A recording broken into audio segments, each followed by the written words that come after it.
Hello everyone. Today we will learn about Earth, our homeland. Have you ever wondered why is life only possible on Earth, not on other planets? Let's find it out in today's video. Let's take a tour of planet Earth to find out the answer.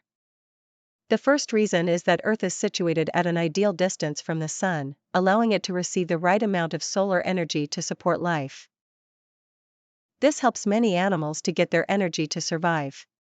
The second most important reason is water. The presence of liquid water is crucial for life as we know it.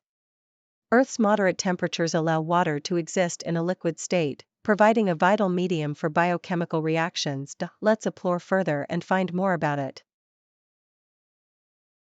And the third most important reason is presence of elements. Earth has a variety of elements essential for life, such as carbon, hydrogen, nitrogen, oxygen, phosphorus, and sulfur, which form the building blocks of organic molecules.